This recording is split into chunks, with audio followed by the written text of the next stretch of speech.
Does life change after becoming a CA? Life does change after becoming a CA because CA से पहले आपके ऊपर कम pressure होता है, सीए के बाद बहुत ज़्यादा प्रेशर होता है। ठीक है, क्योंकि जब आप सीए कर रहे होते हो ना, तो your entire family praying for you, specially आपके पेरेंट्स। मेरी अम्मी ने बहुत दुआएं की, मेरे साथ में पढ़ता था, मेरे साथ बैठा करती थी, कुछ ना कुछ स्नैक्स ला के दिए, बादामें ला के दिए, खा के पढ़ याद रहेगा। तो बहुत ज़्यादा मेहनत करते हैं। वंस यू क्वालिफाई सी ना, now there expecting the return. भाई सीए हो गया, कहाँ है अब बंगला गाड़ी, कहाँ है स्टूडेंट्स की सबसे फर्स्ट प्रॉब्लम और कंप्लेन क्या होती है? स्टूडेंट की सबसे कॉमन कंप्लेंट तो स्टाइपेंड होती है कि स्टाइपेंड नहीं कराते, पैसे बहुत कम देते हैं, पूरा दिन काम कराते हैं, पार्टनर जो हैं करोड़ों की फीस लेते हैं, हमें जो है पीनट्स देते हैं। तो सबसे मेजर कंप्लेंट ऑब्वियसली यही होती है स्टूडेंट्स की। तो स्टाइपेंड कितनी है आज के ज़माने में? आज के दिन पे आई थिंक मतलब बहुत ही वो एम्बैरेसिंग एग्जैक्ट नंबर तो याद नहीं है, 3 साल हो गए क्वालिफाई हुए, और लेकिन मेरे ख्याल से 25 आते गए। When I started it was around 11,000, but I think आज के दिन पे starting is 25,000। 25,000 for a full time, बढ़ती रहती है। 25,000 for a full time job. आप 12 14 घंटे काम करते हैं, and this is less the minimum wage, because Pakistan में मिनिमम वेज अराउंड 35-40,000 है। अगर एक बंदा यूनिवर्सिटी नहीं जा रहा और डायरेक्ट सीए में आ रहा है, उसकी ग्रूविंग बेहतर हो रही है? आई बिलीव कि मे बी उस पर थोड़ा ग्रूविंग बेहतर हो, बिकॉज अब सीए में तो आप खुद पढ़े हो या आप कोई प्राइवेट इंस्टीट्यूट में जा रहे हो, so maybe it's not the same. So what do you think कि यूनिवर्सिटी पर्सनली जाना चाहिए for grooming and making a big network, या डायरेक्ट आप सीए में आ जाओ? अब आर्टिकलशिप मिलना मुश्किल है, ठीक है, पहले आसानी से मिल जाती थी, तो ऐसा क्यों है कि क्यों मुश्किल हो गया है इतना मिलना? मुश्किल का रीज़न ये है कि एक तो ये कि देखें, पहले हमारे पास बिग 4 होती थी, ठीक है, पाकिस्तान में अब डेलॉयट खत्म हो चुकी है। ठीक है, डेलॉयट चली गई, तो आपके पास बिग 3 रह गई। ठीक है, बिग 3 में भी अगर मैं बात करूँ तो ईवाई ने अपने ऑपरेशंस बहुत कट डाउन कर दिए। ठीक है, तो अब आपके पास ईवाई के इंडक्शंस ऑलरेडी, जब ऑपरेशन गिरेंगे तो ऑब्वियसली हायरिंग भी उनकी गिरेगी। फिर आपके पास रहेगा फर्ग्यूसन और KPMG रहेगा।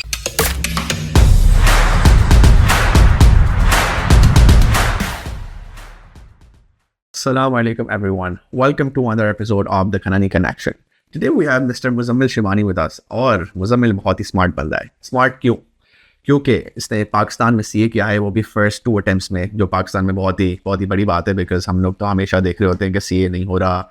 आई थिंक पाकिस्तान में भी, इंडिया में भी सीए के अटेम्प्ट के मीम्स बन रहे होते हैं, मजाक चल रहा होता है, तो बहुत ही बड़ी बात है। तो आज हम पूरे सीए प्रोफेशन को एक्सप्लोर करेंगे, स्पेसिफिकली पाकिस्तान के, इसका फ्यूचर क्या है, अपॉर्चुनिटीज़ क्या है, is it financially viable, jobs मिल रही हैं आसानी से, आर्टिकलशिप, पैसे कितने कमा सकते हो आप सीए में, is it still worth it, right?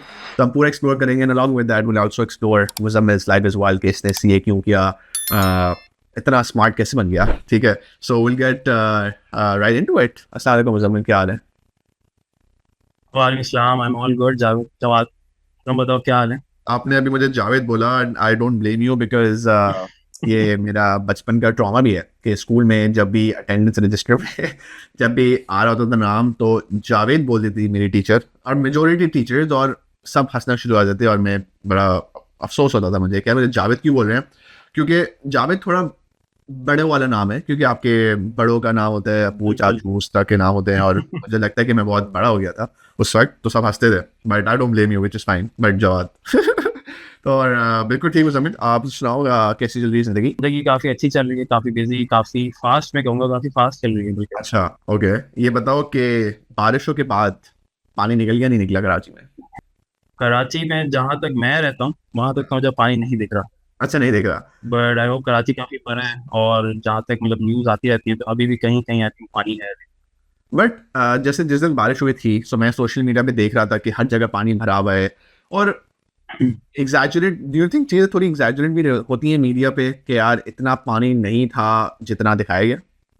क्योंकि पूरी दुनिया में बारिश होती है तो पानी तो बनता है, और ज़्यादा बारिश होती है तो ज़्यादा पानी आता है। तो ज़्यादा पानी आता है। Yeah. पाकिस्तान में तो ऑब्वियसली वी ऑल नो कि ज़्यादा बारिश होती है तो ज़्यादा पानी आता है। बिल्कुल। एग्जैजरेट मेरा ख्याल है शायद किसी पॉइंट तक, आई थिंक 10 to 15% में कह सकता हूँ कि थोड़ी सी लोग पुरानी पिक्चर्स भी डाल देते हैं, कुछ थोड़ा सा बना चढ़ा के भी, बट आई थिंक बहुत बुरे हालात थे, स्पेशली इस बार की जो बारिश है, उसको कहा गया था बहुत ज़्यादा बारिश, बट मेरा नहीं ख्याल इतनी ज़्यादा बारिश से जितनी हालत बुरी हो गई। और अभी वी आर सीइंग के KPK पंजाब में भी फ्लड्स आ रहे हैं, तो यार मतलब प्रेयर्स फॉर देम, अल्लाह आसानी करे इन सब के लिए। बट चलो मुझे will get right into your life, ठीक है, तो let's start of with your early life, ठीक है। So schooling college, so schooling कहाँ से की, कॉलेज कहाँ से की, और फिर देखेंगे कि यार सीए का शौक कैसे आया। तो स्कूलिंग ऑब्वियसली बीकन हाउस से की। मैंने शायद क्लास 3 में मैंने बीकन हाउस ज्वाइन किया था। एंड उसके बाद ए लेवल्स तक मैं बीकन हाउस का ही पार्ट था। क्लास 3 से पहले बहुत ज़्यादा स्पोर्ट्स चेंज हुई मेरी। पता नहीं शायद पेरेंट्स को समझ नहीं आ रही थी या क्या था, तो मेरे बहनें मैं खुद, हमारी स्कूल्स काफ़ी चेंज होती है, हर साल कोई नई स्कूल थी। तो क्लास 3 के बाद फिक्स हो गया और उसके बाद ए लेवल्स तक वो फिक्स ही रहा। तो बीकन हाउस का तो एक्सपीरियंस कैसा था? बीकन हाउस का एक्सपीरियंस मेरे टाइम तक अच्छा था। आज तक मतलब आज कल मेरे कजन वगैरह जाते हैं तो वो कहते हैं कि नहीं है, वर्थ इट नहीं है, ओवरली प्राइस है, इतनी क्वालिटी शायद नहीं रही जितनी उसकी फीस वगैरह है। बट मेरे ख्याल से जब हमारा टाइम था उस टाइम तक क्वालिटी वाइज, माहौल वाइज, कल्चर वाइज अच्छी स्कूल थी। तो ओवरऑल जैसे Beaconhouse, do you think Beaconhouse played an impact on your life in terms of where you're right now, के or in terms of education, in terms of mentorship from teachers, तो do you think help किया Beaconhouse ने? हाँ definitely, because देखो अब जैसे मैंने बताया क्लास 3 से लेके ए लेवल तक I was part of beacon house. ठीक है, तो मतलब मेरे बचपन से लेके जवानी तक एक जगह मैंने गुजारा ऑब्वियसली, तो उसका इम्पैक्ट कहीं ना कहीं तो मुझ पर आएगा, मैं उसको डिनाई नहीं कर सकता। एंड ऑब्वियसली टीचर्स का भी इम्पैक्ट है थोड़ा बहुत। आपको एक जो होता है ना, आपके स्कूल में जिस तरह के स्कूल में होते हो, जिस तरह के स्टूडेंट्स वहाँ पे आते हैं, उनका भी इम्पैक्ट आप लेते हो। हाँ। ठीक है, जैसे लोगों में आपका उठना बैठना होगा उसका भी इम्पैक्ट आपके ऊपर आता है। तो ऑब्वियसली एक अच्छा इम्पैक्ट है, मतलब मेरी पर्सनैलिटी जो आज है या जिस जो भी मेरी स्मार्टनेस, आप मुझे बताएं, इंट्रोडक्शन अच्छा दिया मेरा। तो ऑब्वियसली बेकर हम्स का, उसके माहौल का, उनकी एनवायरनमेंट का थोड़ा इम्पैक्ट है उसके ऊपर। अच्छा, ये थोड़ा नॉट सो स्मार्ट सवाल है, but how were you as a student? I mean, you're a CA right, now, so I'm assume कि you're a very smart student, but how were you as a student in secondary, O levels, A levels, कैसा गया था? खुद की तारीफ करना obviously अच्छा नहीं लगता, कर लो थोड़ी। लेकिन मैं स्टैट्स के ऊपर अगर बात करूं तो ठीक है। मतलब एकेडमिकली मेरे हमेशा ही अच्छे रिजल्ट है। और बट मैं एक पॉइंट ऑफ टाइम तक मुझे याद है कि मैं हमेशा सेकंड आता था क्लास में, ठीक है, फर्स्ट नहीं आता था मैं।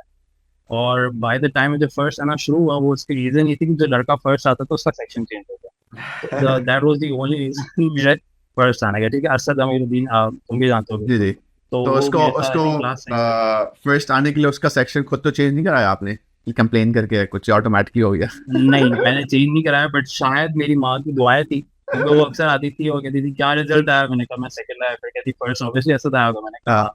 तो वो दुआएं करती थी, शायद उनकी दुआओं से मैं तो इतना आगे नहीं बढ़ा, बट जो आगे वाला था उसको रास्ते से हटा दिया। सही है। तो भाई ओ लेवल्स के बाद ए लेवल्स के लिए बीकन हाउस में ही थे, ठीक है? तो यूजुअली होता है ना कि लोग डिफरेंट स्कूल्स सेलेक्ट करते हैं ए लेवल्स, जैसे I went to the Lyceum from Beaconhouse. काफ़ी जो आपके दोस्त हैं वो लाइसीएम, निक्सर, केजीएस वगैरह गए होंगे, so why did you choose Beaconhouse? To be honest I didn't choose Beaconhouse. मेरा जो जब ए लेवल्स खत्म हुआ था तो I plan to do A levels privately. ठीक है, क्योंकि मुझे बाहर भी नहीं जाना था। अक्सर लोगों को होता है ना कि कॉलेज का अच्छा टाइम लग जाए तो आप बाहर जा सको, ये हो तो मेरा ऐसा कोई प्लान नहीं था। फिर दूसरी बात, ओ लेवल में मैंने ऑलमोस्ट हर सब्जेक्ट की ट्यूशन। हाँ। ठीक है, तो मेरा ये था कि आज जब ट्यूशन ही लेनी है मुझे, तो मैं क्यों कॉलेज की भी फीस भरूँ, टाइम भी इन्वेस्ट करूँ। तो मेरा प्लान था मैं प्राइवेटली पहले उस करके, और मैं उसके साथ या तो फादर के बिजनेस में बैठ जाए, कुछ और भी एक्टिविटी कर लूँ ताकि मैं कुछ लर्निंग और भी हो जाए। तो प्लान यही था शुरू से। बट जैसे ही ओ लेवल्स का रिजल्ट आया, उस टाइम पे ए लेवल्स का ही बीकन हाउस का नया नया कॉलेज में था, आई थिंक उस सेकंड या थर्ड ईयर था। ठीक है। तो हम लोग गए, मेरा दोस्त है अली, यू ऑल्सो नो है, अली जाफरी। तो उसको एडमिशन लेना था, तो उसके साथ मैं ऐसे ही बैठ के चला, मैंने कहा चलो चलते हैं।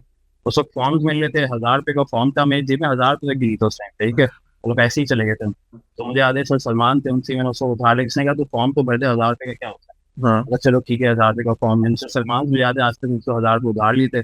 फॉर्म लिया मैंने, फॉर्म सबमिट कराया, इंटरव्यू हो गया। और फिर इन्होंने उस वक्त मुझे 100% स्कॉलरशिप ऑफर की थी based on O level result. हाँ। तो अब वो वाला पॉइंट था कि मैंने कहा मतलब ये तो फ्री में अगर आपको ए लेवल मिल रहा है, एक अच्छी कॉलेज से मिल रहा है, तो क्या बुरा। तो ठीक है। फिर वहां से भी मैंने कहा चलो ठीक है, फ्री है, अगर ट्यूशन लेने भी पड़े तो मेरा कोई एक्स्ट्रा एक्सपेंस नहीं जा रहा। तो फिर मैंने उस स्कॉलरशिप पढ़ा, और लकीली मेरे टीचर इतने अच्छे मुझे मिले रहे उसके अंदर कि मैंने किसी भी सब्जेक्ट की ए लेवल से ट्यूशन नहीं लेनी पड़ी। पूरा ए लेवल्स टेक्निकली फ्री में हो गया, एक्सेप्ट ऑब्वियसली जो आप एग्जाम्स की फीस देते हो। हाँ, आई थिंक 750 पर मंथ में देता था।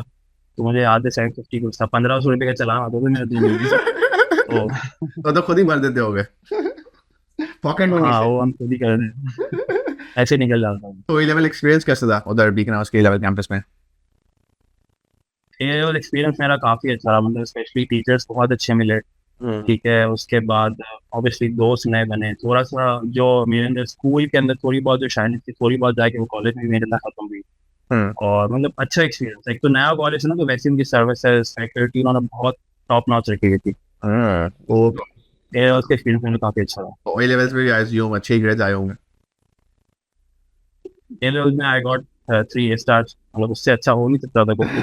तो it's the best grade you can get. ठीक है। अच्छा तो ये जो सीए का शौक था, ठीक है, ये कब आया? मतलब या ओ लेवल्स ए लेवल्स में सोच लिया था? बिकॉज अभी तो 2 मिनट पहले यू सेड के अब्बू के बिजनेस पे बैठ जाऊंगा, ठीक है, तो ये सोचते थे कि अब्बू के बिजनेस के साथ साथ सीए करूंगा, या अचानक से शिफ्ट ऑफ माइंड हो गया कि नहीं यार बिजनेस अभी छोड़ो, अभी I just need to focus on my CA? तो ये शौक कैसे आया? सीए क्या होता है, कैसे होता है, मुझे कुछ भी आइडिया नहीं था। ठीक बट है। क्लास 8 में आई थिंक में था, तब मेरा एक बस अचानक से ना दिमाग बना कि सीए करना।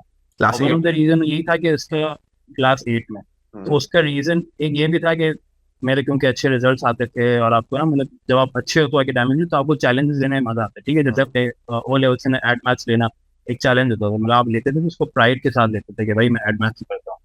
तो इसी तरह मुझे था कि यार मैं जो है ना सीए करना है, इतनी टफ चीज़ है, बहुत कम लोग कर पाते हैं, तो मुझे था 8 में था कि सीए करना है।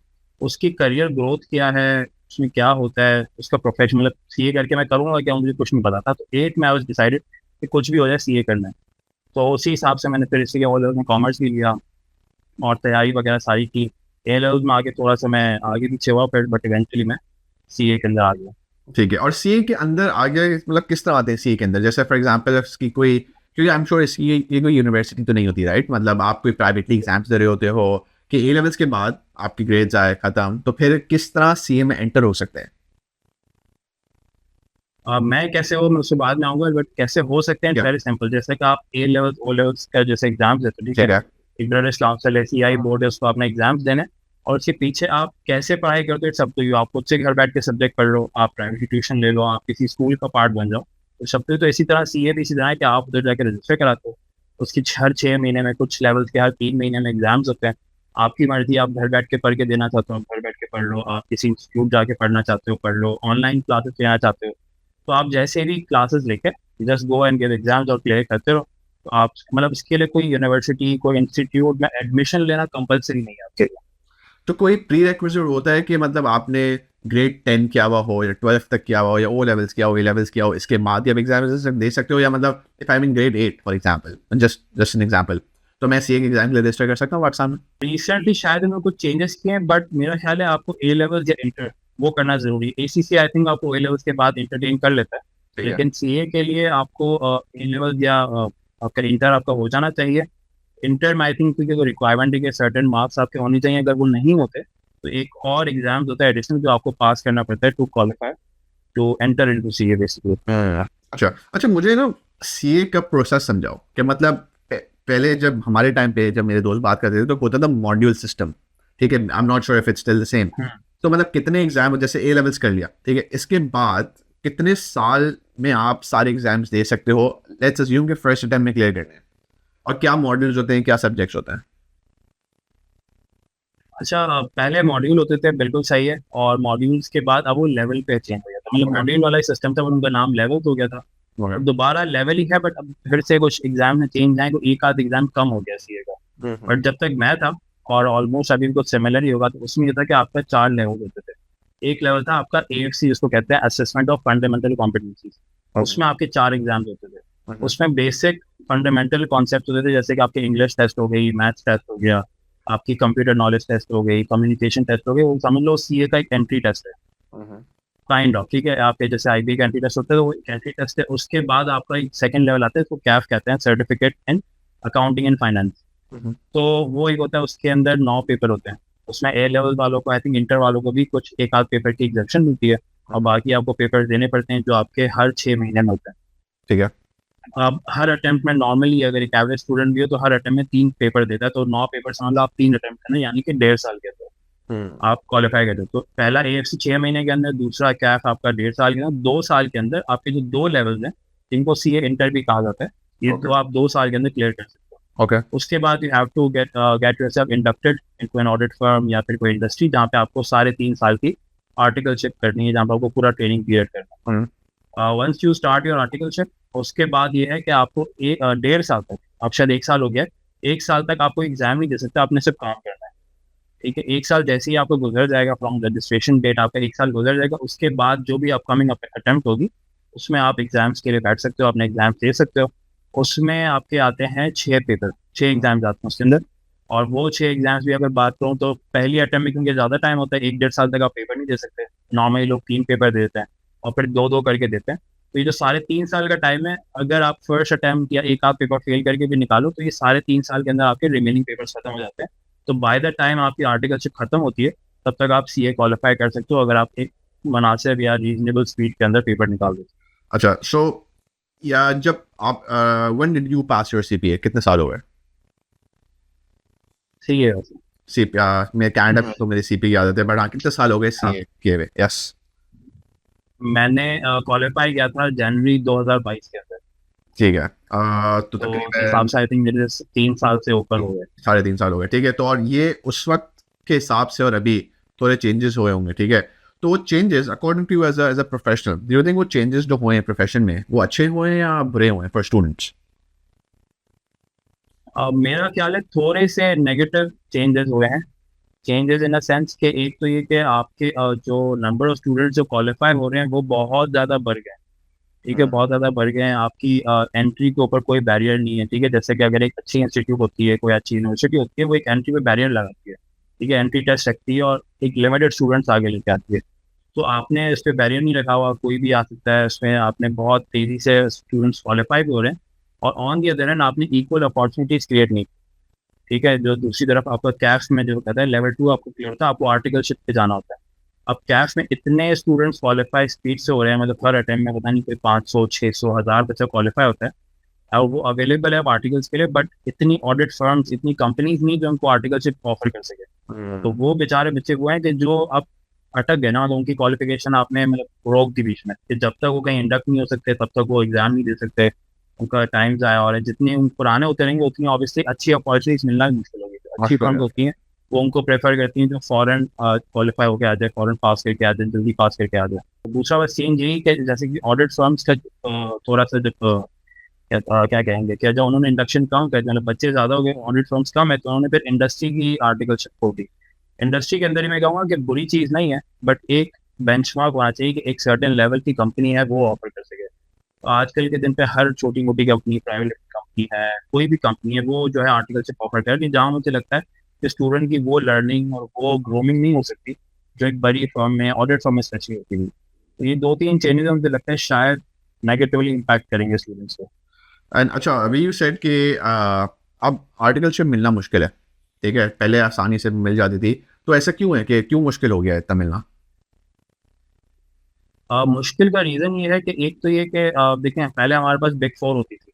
ठीक ठीक है। है, पाकिस्तान में अब डिलॉयट खत्म हो चुकी है। ठीक है, डिलॉयट चली गई तो आपके पास बिग थ्री रह गई। ओके। ठीक है, बिग थ्री में भी अगर मैं बात करूँ तो ईवाई ने अपने ऑपरेशंस बहुत कट डाउन कर दिए। ठीक है, तो अब आपके पास ईवाई के इंडक्शन ऑलरेडी जब ऑपरेशन गिरेंगे तो ऑब्वियसली हायरिंग भी उनकी गिरेगी। फिर आपके पास रह गया फर्ग्यूसन और केपीएमजी रह गया।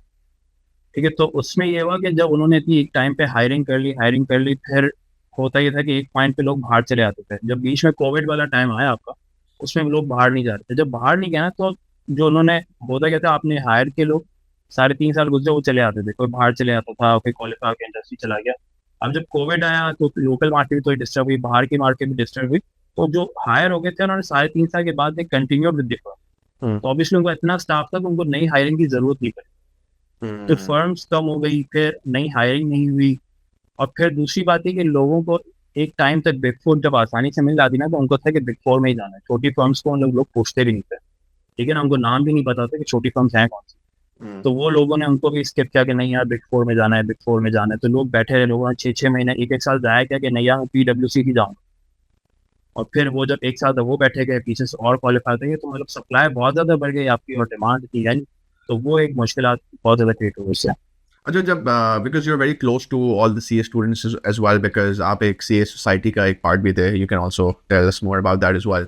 तो स्टूडेंट्स की सबसे फर्स्ट प्रॉब्लम और कंप्लेन क्या होती है? स्टूडेंट की सबसे कॉमन कंप्लेंट तो स्टाइपेंड होती है कि स्टाइपेंड नहीं कराते, पैसे बहुत कम देते हैं, पूरा दिन काम कराते हैं, पार्टनर जो हैं करोड़ों की फीस लेते हैं, हमें जो है पीनट्स देते हैं।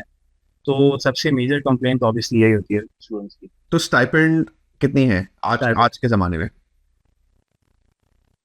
आज के दिन पे आई थिंक मतलब बहुत ही वो एम्बैरेसिंग एग्जैक्ट नंबर तो याद नहीं है, मैं 3 साल हो गए क्वालिफाई हुए। हम्म, और लेकिन मेरे ख्याल से 25,000 तक है। When I started it was around 11,000, but I think आज के दिन पे स्टार्टिंग इज 25,000। उसके बाद तो आपकी 25,000 पेपर for a वो full एग्जाम के साथ time, साथ बढ़ती रहती है।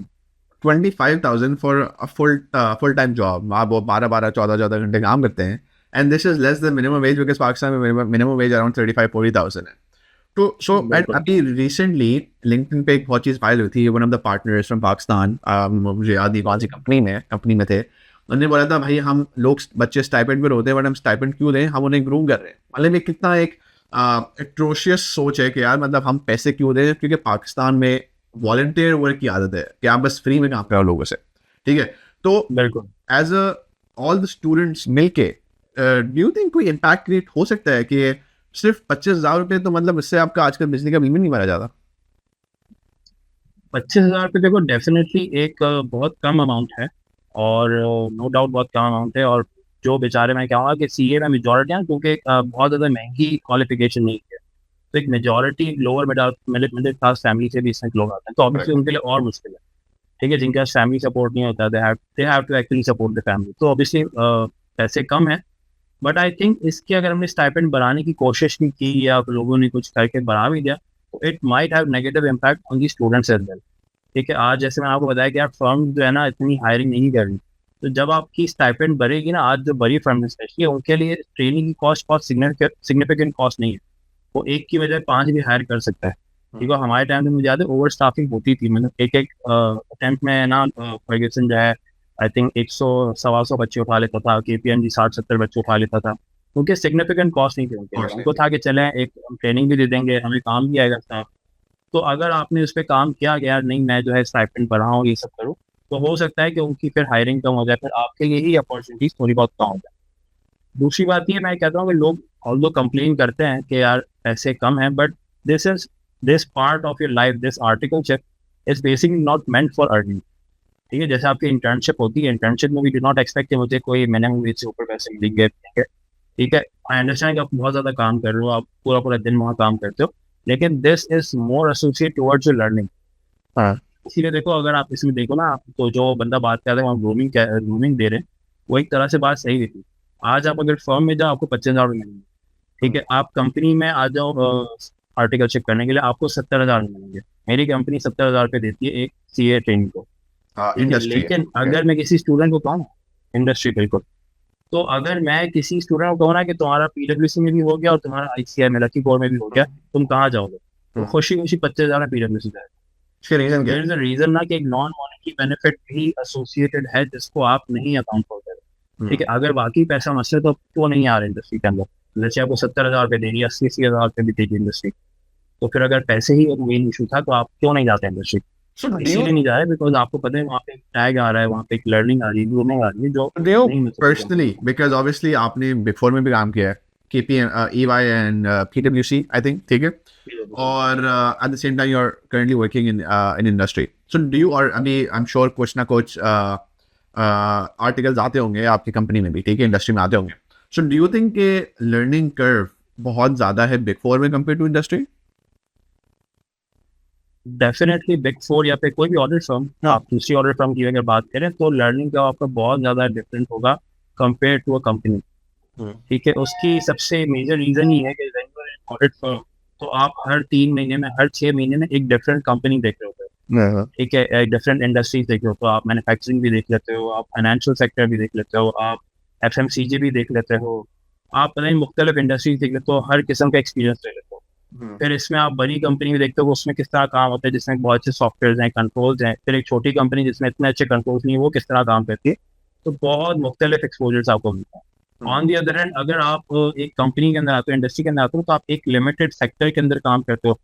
ठीक है, एक लिमिटेड इंडस्ट्री के अंदर, वहाँ पे भी नॉर्मली होता है कंपनी आपको एक डिपार्टमेंट का बना देती है। ठीक है ना, ऑडिट फर्म में होते हो तो आप ऑडिट भी देख सकते हो, आप टैक्स भी देख सकते हो, आप कंसल्टेंसी भी देख सकते हो।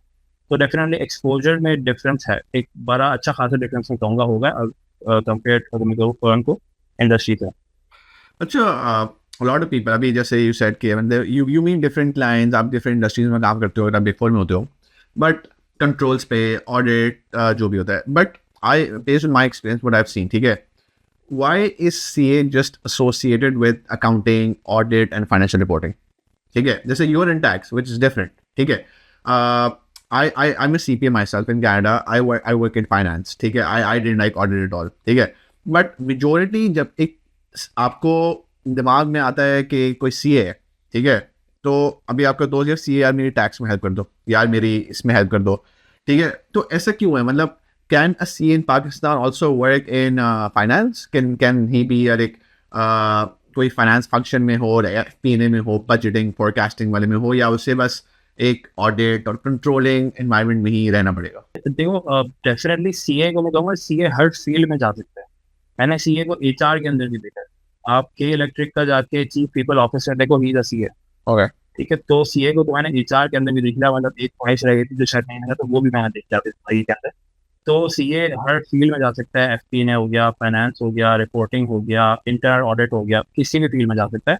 आई थिंक जहाँ मसला आता है वो शायद मेंटोरशिप के अंदर या फिर लोगों की गाइडेंस के अंदर आता है कि जब एक स्टूडेंट आता है उसको ट्रेनिंग के लिए आप ऑडिट फर्म में डाल देते हो।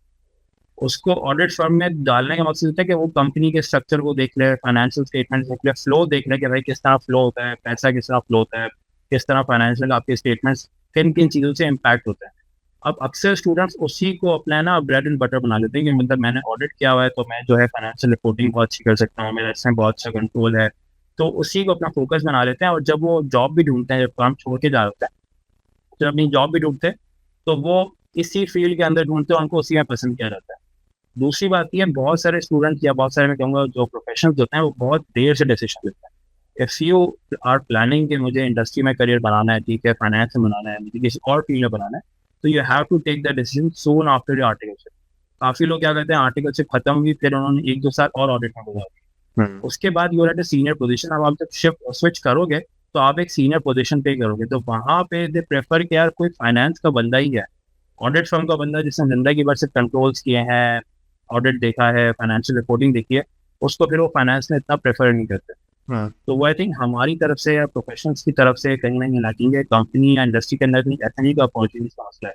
मैं जहाँ काम करता हूँ वहाँ पे ऑलमोस्ट हर डिपार्टमेंट का हेड एक CA है, FP&A का हेड CA है, टैक्स का हेड CA है, इंटरनल ऑडिट का ऑब्वियसली CA है।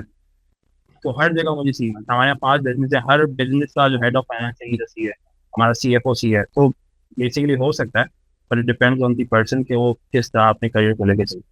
तो ये मेंटरशिप कैसे दी जा सकती है स्टूडेंट्स को? Because again even here in Canada, right, तो मतलब जब इनिशियली अब तो चीज़ें थोड़ी बेहतर होती हैं again, because similar to Pakistan लोग इंडस्ट्री में जाना शुरू कर दिया है कि बिकॉज ऑफ वहाँ पर भी आपका एक्सपीरियंस आपको मिल जाता है, ठीक है। लेकिन मैंने ऑफन टाइम्स देखा है कि एक अगर आपका प्लान है CA करने का, तो आपने आपके दिमाग में डाल जाता है कि आपको बिग 4 जाना है यहाँ पर, ठीक है, या बिग 4 या जो बिग 10, ठीक है, आपको जाना है उसमें, आप उसमें चले गए। 99% लोग ऑडिट कर रहे होते हैं, ठीक है, 1% लोग एडवाइजरी में होते हैं, ठीक है, 99% लोग ऑडिट में होते हैं। इस 99% में से बेस्ड ऑन माई एक्सपीरियंस 90% लोग they hate audit, but there just there because उनको अपना टाइम पूरा करना है, ठीक है। और जैसे ही, which includes me as well, जैसे ही टाइम खत्म होता है, जो आपका 2.5 साल का यहाँ पर एक्सपीरियंस चाहिए होता है आपको, ठीक है, जैसे ही आपका टाइम खत्म हो, लोग भागते हैं ऑडिट से। 2 थिंग्स, एक तो ऑडिट बहुत ही मोनोटोनस लगता है, बोरिंग लगता है, प्लस पैसे बहुत कम है, ठीक है। अब एक ऑडिट इतना एक इम्पॉर्टेंट काम है, ठीक है, like you are validating the companies financial, जैसे उस आपके काम के बेस पे जो शेयर होल्डर्स हैं, स्टेक होल्डर्स हैं, उनके डिसीजंस होते हैं, ठीक है। But I personally think, and again I want your thoughts as well, I think it's a very underpaid and thankless job, audit, in Canada, and I assume it's going to be, and it's the same in Pakistan as well.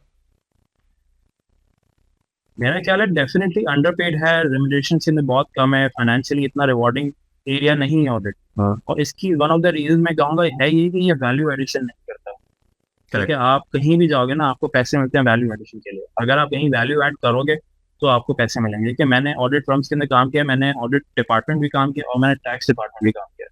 जब हम audit में थे ना, तो client हमें मुंह नहीं लगाता था, ठीक है ना। हम जाएंगे, ये दिखा दें, ये रिपोर्ट दे दें, ये इन्फॉर्मेशन दे दो, कहते कल आओ, ये तो किसी को नहीं दिखाया, तो पिछले साल नहीं दिखाया, क्योंकि उसको पता है कि आप कोई वैल्यू एडिशन नहीं करते उसके अंदर।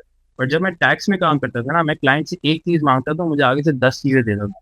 तो उससे पता है कि मैं इसको जितनी इन्फॉर्मेशन ज़्यादा दूंगा ना कहीं मेरे लिए कोई टैक्स सेविंग लेकर आएगा, कहीं ना कहीं ये मेरी प्रोसीडिंग्स को अच्छी तरीके से क्लोज करवा देगा, ये मेरा केस अच्छा प्रूव करवा देगा। तो द थिंग इज कि जब मैं वैल्यू एडिशन करता हूँ तो क्लाइंट भी मुझे कंफर्टेबल होता है, क्लाइंट मेरे से ज़्यादा एंगेज होता है और फिर जाहिर सा पे भी ज़्यादा करता है। ठीक है, मैंने एक क्लाइंट के साथ हफ्ते में जितनी बिलिंग की होगी, ठीक है, वो हम पूरे साल में ऑडिट में क्लाइंट से बिलिंग करते हैं।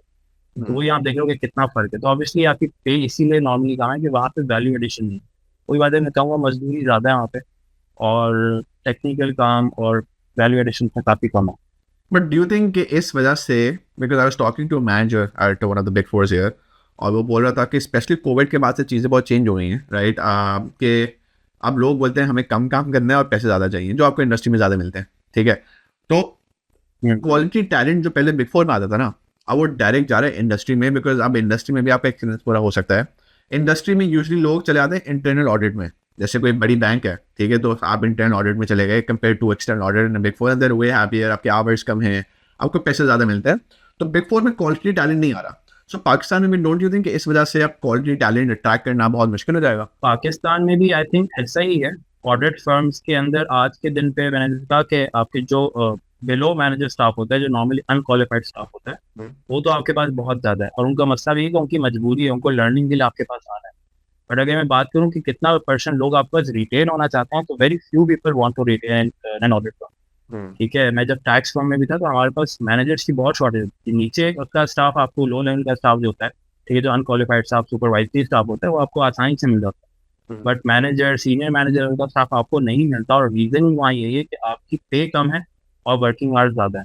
तो डेफिनेटली ये है और मैंने ये चीज़ होते हुए भी देखी है। मैं अगर आपको पर्सनली बताऊँ तो एक टाइम तक एएम जैसे कि असिस्टेंट मैनेजर को बनना है ना, तो आप क्वालिफाइड भी होने चाहिए, आपके ऊपर बिग फोर, अगर बिग फोर के अंदर बनना है तो बिग फोर का टैग भी लगा होना चाहिए, हर चीज़ होनी चाहिए। बट ओवर द टाइम वो सारी जो वो थी ना कंडीशंस थी, वो सब इजी होती गई क्योंकि आपको अब टैलेंट नहीं मिल रहा। तो आपने कहा चलो ठीक है, बिग फोर नहीं तो बिग 10 से ही बंदा मैं उठा लेता हूँ।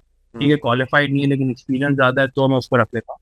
तो आपको दिख रहा है कि आपको जब लोग नहीं मिल रहे तो आपकी जो वो क्राइटेरिया था सिलेक्शन का, वो भी अब थोड़ा थोड़ा डिटोरिएट हो रहा है। और डेफिनेटली इसका मतलब ये है कि आपका जो टैलेंट है वो आप इतना अच्छा हायर नहीं कर पा रहे हो, अट्रैक्ट नहीं कर पा रहे हो। अच्छा, थोड़ी देर पहले यू सेड कि जो फ्लो ऑफ स्टूडेंट्स है ना वो बहुत बढ़ गया है, ठीक है? तो इसका रीज़न क्या है कि क्यों अचानक से इतना फ्लो ऑफ स्टूडेंट्स बढ़ गया है? कि लोग ज़्यादा सी में आना चाह रहे हैं या इज़ दिस द ईजीएस्ट वे कि यार ठीक है मैं एग्जाम हल्के हल्के देता रहता हूँ और मेरी जॉब लग जाएगी? तो फ्लो ऑफ स्टूडेंट्स अचानक से क्यों बढ़ गया है? इज इट और ऑल्सो बिकॉज रेगुलेशन आसान हो गई है, लाइक एग्जाम पास रेट बढ़ गया है, तो क्या हुआ एग्जैक्टली? आई थिंक इसकी दो रीज़न है। एक रीज़न मैं कहूँगा अवेयरनेस है। जिस टाइम पे मैं सीए करना जा रहा था तो उस टाइम पे लोग अक्सर हंसते भी थे कि यार क्या सीए में जा रहा है, मतलब यू स्टडी इन बिगर ना, उसको यूनिवर्सिटी में जाओ, बाहर बाहर पढ़ने जाओ, इतने अच्छे ग्रेड में तुम्हारे ये वो, तो कहाँ सीए में जाके अपने आप को फंसा रहे हो ये वो। तो उस टाइम पे अवेयरनेस बहुत कम थी, लोग सीए को उतना अच्छा नहीं समझते थे और इतना अट्रैक्टिव नहीं था वो सीए। ठीक है, तो आई थिंक रिसेंटली आईकैप ने बहुत ज़्यादा काम किया है। ठीक है, इन्होंने ऑब्वियसली टीम बनाई जिसको मार्कॉम भी कहते हैं, मार्केटिंग एंड कम्युनिकेशन। तो उन्होंने एक आउटरीच प्रोग्राम चलाया जिसमें वो विजिट करते हैं। मैं खुद उनके साथ एक आध दफ़ा स्कूल और कॉलेज गया जहाँ पर जाके स्टूडेंट से बात करते हैं, उनकी क्वेरीज सुनते हैं कि उनके दिमाग में सीए का क्या परसेप्शन है और फिर उसको क्लियर करते हैं। तो एक तो अवेयरनेस उन्होंने बढ़ाई है। दूसरा रीज़न मुझे लगता है कि चलो सीए में भी शायद इस तरह से है क्योंकि एसीसीए का भी एक इन्रोलमेंट बहुत बड़ा है। उसके वन ऑफ रीज़न ये है कि जल्दी हो जाता है और सबसे easy ticket to go outside Pakistan को है ना आपका एसीसी और सीए आज के दिन पे। तो मुझे लगता है मतलब स्पेशली फाइनेंस की या अकाउंटिंग फील्ड में कहूँ, कॉमर्स साइड पे कहूँ, तो लोगों को सबसे आसान हल लगता है कि यार सीए एसीसी करो और फौरन बाहर निकलो। तो शायद एक अवेयरनेस और दूसरा ये रीज़न हो सकता है कि लोग बहुत ज़्यादा जो है सीए में enroll। अच्छा, ओ सी एंटर करने का सबसे ईजीएस्ट और सबसे रिकमेंडेड रूट क्या है? कि मतलब या तो आप इंटर या ए लेवल्स के बाद डायरेक्ट आ जाओ, या कुछ लोगों ने देखा है कि पहले यूनिवर्सिटी जाते हैं, फिर यूनिवर्सिटी में 4 साल पूरे करके फिर आते हैं, तो सबसे ज़्यादा टाइम एफर्ट क्या बचता है? मैं खुद भी पर्सनली वैसे आईबीए गया था और मैं एक सेमेस्टर पढ़ा वहाँ पे और मैं इसी रूट पे जाना चाहता था कि पहले मैं ग्रेजुएट हो जाऊँ और फिर उसके बाद मैं सीए करूँ। ठीक है, बट इवेंचुअली मैंने छोड़ दिया, फिर आईबीए ना, मैं डायरेक्टली फिर सीए में आया। तो उसमें होता ही है कि आप जब यूनिवर्सिटी जाते हो, स्पेशली आईबीए लम्स और कुछ आई थिंक आईओबीएम के पास भी एग्जाम्शन है, तो उनका सीए इंटर पूरा एग्जाम हो जाता है। ठीक है, उसके बाद they directly get enrolled to CA final. तो उसमें यह है कि जो चीज़ मैंने आपको शुरू होता है कि 2 साल में हो सकती है, वो 2 साल की एग्जामेशन आप 4 साल की डिग्री के लेकर आते करते हम्म तो एडिशनल 2 साल तो आपके लगे। बट ऑब्वियसली जो यूनिवर्सिटी के एडिशनल बेनिफिट्स हैं कि वहाँ पे आपकी प्रोफेशनल ग्रूमिंग होती है, आपकी सॉफ्ट स्किल्स पे काम होता है, आपकी प्रेजेंटेशन स्किल्स अच्छी हो जाती हैं। और मैं कहूँगा थोड़ा बहुत वहाँ पे इस तरह की एक्टिविटीज़ होती हैं कि आपका थोड़ा बहुत बिजनेस एक्यूमेंट, कमर्शियल सेंस आपका इम्प्रूव होता है कंपेयर टू अ पर्सन जो प्योरली सीए रूट से आ रहा हो। सो तो वो हाउ कहीं बेनिफिट भी है, बट ऑब्वियसली कॉस्ट भी है। How how true is that कि अगर एक बंदा यूनिवर्सिटी नहीं जा रहा और डायरेक्ट सी में आ रहा है, क्या उसकी ग्रूमिंग बेहतर हो रही है? आई बिलीव कि मे बी उस पर थोड़ा ग्रूमिंग बेहतर हो, बिकॉज अब सी ए में तो आप खुद पढ़े हो या आप कोई प्राइवेट इंस्टीट्यूट में जा रहे हो, so maybe it's not the same. So what do you think कि यूनिवर्सिटी पर्सनली जाना चाहिए for grooming and making a big network, या डायरेक्ट आप सी ए में आ जाओ? और मेरा ख्याल है देखो, टेक्निकली अगर बात करूँ कि टेक्निकल नॉलेज और टेक्निकली साउंड ज़्यादा कौन होगा, तो वो मेरा पर्सनल ओपिनियन है कि जो सीए में डायरेक्टली आ रहा है, सी एंटर करके आ रहा है, वो टेक्निकली ज़्यादा साउंड होगा, उसकी नॉलेज ज़्यादा स्ट्रांग होगी कंपेयर टू स्टूडेंट जो यूनिवर्सिटी से आ रहा है। ऑन दी अदर हैंड अगर मैं बात करूँ कि उसकी obviously other skills, soft skills, presentation skills, ठीक है, बात करने का तरीका है, जो भी है प्रेजेंटेशन करना, तो वो यूनिवर्सिटी वाले स्टूडेंट के अंदर ज़्यादा चांसेस हैं कि वो बेहतर होंगे compare to a C A student. But still मैं कहता हूँ लोगों को, मुझे भी शुरू में यही कहा गया था कि गो टू यूनिवर्सिटी, आप ज़्यादा अच्छे ग्रो हो पाओगे। लेकिन मेरा ख्याल है स्टूडेंट टू स्टूडेंट वेरी करता है। मैंने आईबीए के अंदर 6 महीने गुजारे वहाँ पे, मुझे पर्सनली नहीं लगा कि मैंने वहाँ पे कुछ बहुत ज़्यादा ग्रो किया अपने आप को पर्सनैलिटी वाइज या ग्रूमिंग वाइज। लेकिन सीए के अंदर आते ही मुझे लगता है मैंने बहुत ज़्यादा इम्पैक्ट आया मेरी पर्सनैलिटी के ऊपर। ठीक है, इवन इफ यू रिमेंबर, मुझे क्लास 3 से हम दोनों साथ स्कूल में रहे, एक ही इलाके में भी हम रहे, बट हार्डली हमारी भी कभी बहुत ज़्यादा बात हुई। तो मैं एक बहुत ज़्यादा शाय बच्चा जो क्लास में पीछे बैठने वाला, ज़्यादा बात नहीं करने वाला, मतलब 5 लोग हों तो मैं वहाँ खामोश बैठूंगा। लेकिन आज के दिन आई थिंक मेरी काफ़ी, मेरे कॉन्फिडेंस गया है, स्टेज फ्राइट मेरा था वो ख़त्म हो गया। और वो सब मेरा बगैर यूनिवर्सिटी का है, वो सब मैंने सीए के अंदर ही अपनी सारी इंप्रूवमेंट्स किए। अच्छा, जब आप तो किसी मतलब स्टूडेंट टू क्लास में स्टूडेंट बैठते हो, वेरी करता है, बट ठीक है, सॉरी, जब आप किसी क्लास में बैठते हो और ग्रूमिंग से ना, मतलब आपका कॉन्फिडेंस आपका बिल्ड होता है अगर आपका इंटरेक्शन होता है फ्रॉम द ऑपोजिट जेंडर, ठीक है?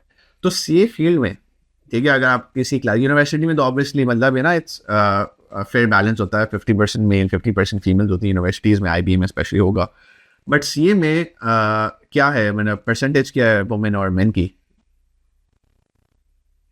सीए में आई थिंक 50-50 तो डेफिनेटली नहीं है, हाँ, बट 30-70 होगा। होगा। अब और रिसेंटली बहुत ज़्यादा फीमेल्स भी अब सीए के अंदर आती हैं।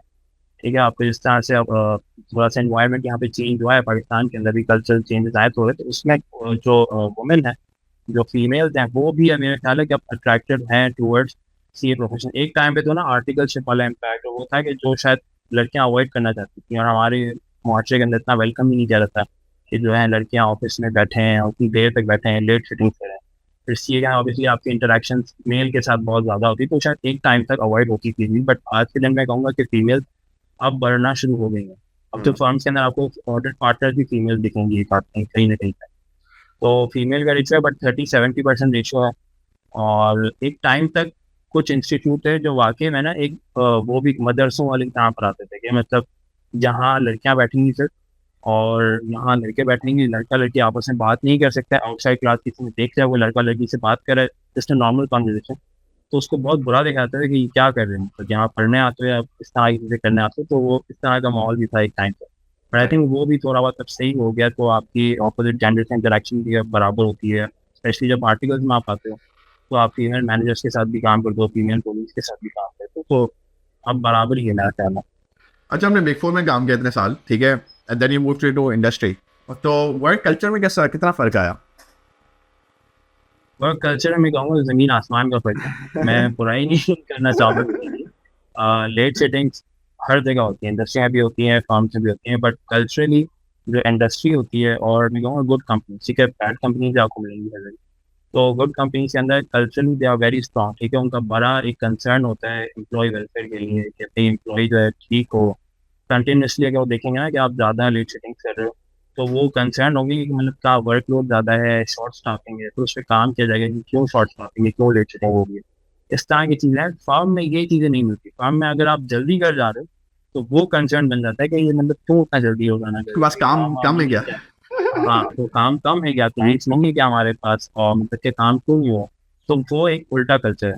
लेकिन मेरा कहना है इसमें डेफिनेटली काम की नेचर ही ऐसी, वहाँ क्लाइंट ओरिएंटेड ज़्यादा होते हो, क्लाइंट की डिमांड्स रातों रात आती है, क्लाइंट आपको शाम में ईमेल करके घर चला जाएगा कि मुझे सुबह तक ही चाहिए, और you being the service provider आपको देंगे किसी भी हाल में, उसको आपको बहुत ज़्यादा बिलिंग्स आपको दे रहा है।